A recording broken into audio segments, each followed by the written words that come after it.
talk about the 5 most frequently asked questions I get around Furnished Finder. I think there's a lot of interest in Furnished Finder right now, and I think Furnished Finder is expanding quite a bit at the moment, but I think people from my consulting calls have a lot of questions around how you do background checks, how you do leases, who Furnished Finder is for, how much it costs, issues like that. So I'm going to address all of that stuff and everything that I think is relevant or that comes up the most in the consulting calls in this video. I'm Erin Spredlin. I work in Denver and Colorado Springs as an active real estate agent. Many of my clients do midterm rentals, and I do midterm rentals myself. So I am both a landlord for midterm rentals. I have been a tenant of midterm rentals. I am a consultant for midterm rentals. If you have questions about that, I'll put my email down below. And then a lot of my clients have gone into the midterm rental space because the rules, regulations have changed around short-term rentals where they're at, or they're just not comfortable with short-term rentals. And it's a model that I really like. And part of the reason why I like it is because it kind of allows me to be a lazy investor. It's a really good tenant pool, and it doesn't require much from you as the landlord. For books, or a book on midterm rentals, I have written 2. This one's brand new. This one's the older one.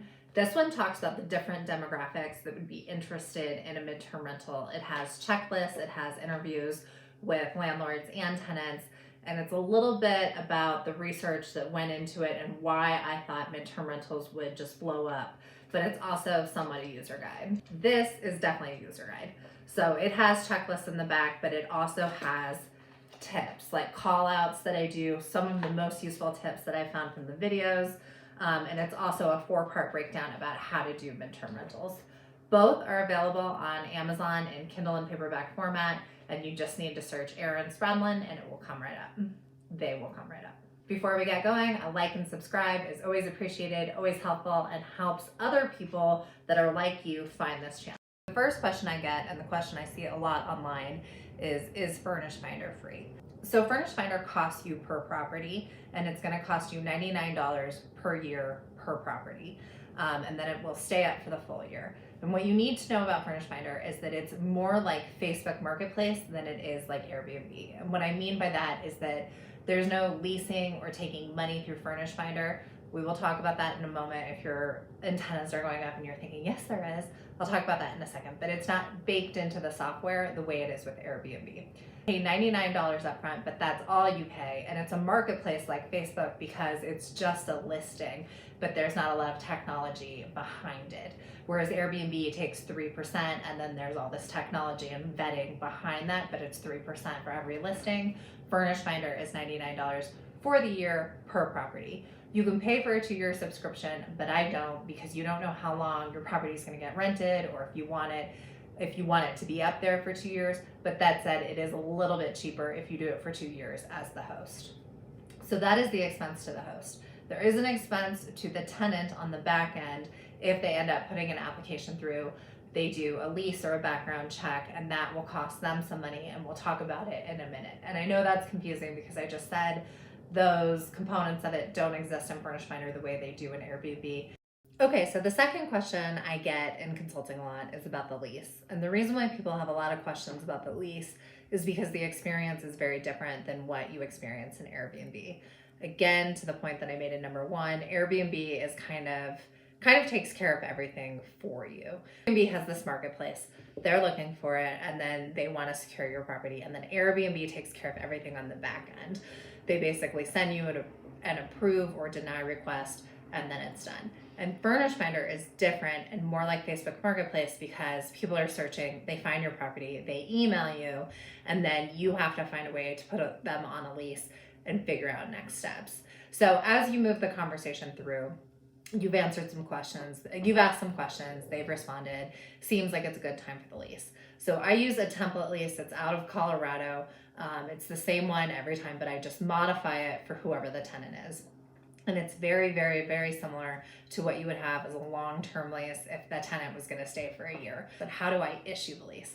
So you're just going to do it through email, and I really recommend doing some kind of DocuSign product or something where they can do it digitally. You don't want people to have to take the extra step where they have to go find a printer, print it out, take a photo, and send it back to you. Find you on Furnished Finder, you're going to start conversing via email, and then you're going to issue a lease to them through email.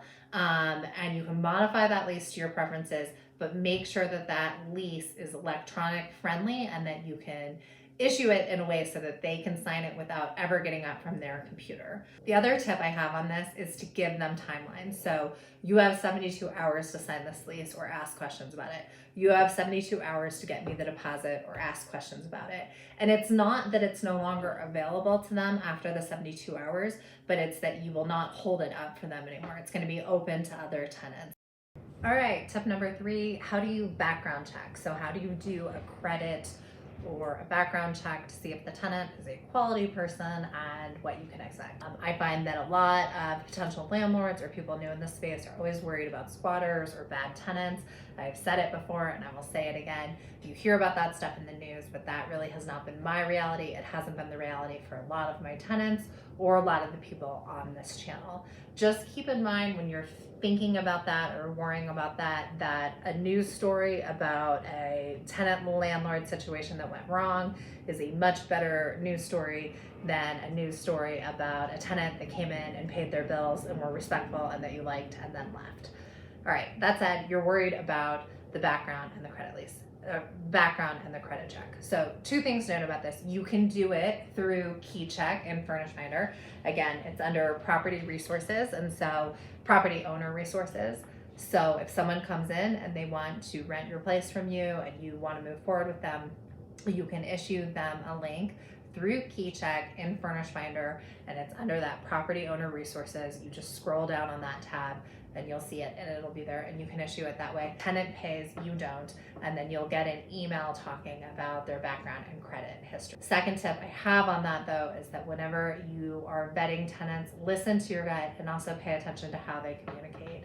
If they are ghosting you in the tenant application process, they are not going to be a good tenant, and it's going to cause a lot more headaches when things go sideways because you're always going to be trying to hunt them down, and you can see that they avoid anything where they have to make a decision or move to next steps. That is why I'm so militant about communication, is that I really do think it makes a huge difference, and you can very much guess how your tenant is going to be based off of communication.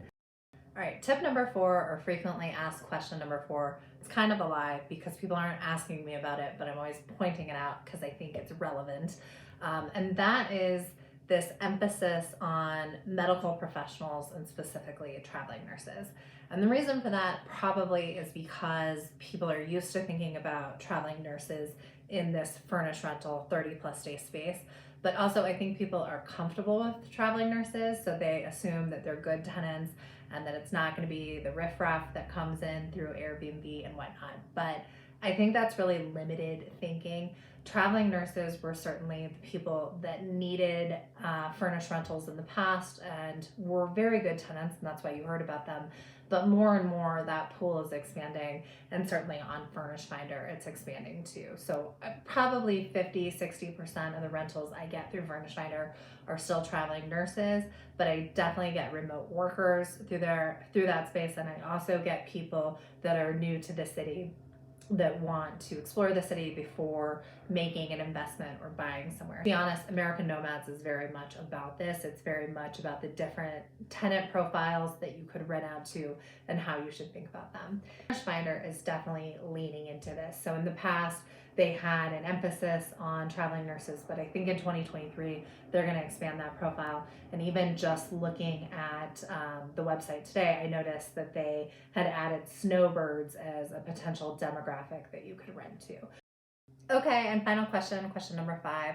How long do people typically rent? So according to Furnished Finder, they typically rent for 3 months. That is probably true in my experience as well, although you do see some people that come in, get complacent, and then they rent for another 3 months, which is great because you have a 6-month tenant that is paying elevated prices, you're not having to do much with, and they just get comfortable and they want to stay, or they like the city, or they like the job. Again, I have this new book, Erin's Guide to Midterm Rentals. It's available on Amazon in Kindle or paperback format. and it just released and it is cheaper through mid-March, and then the price will go up a little bit on it.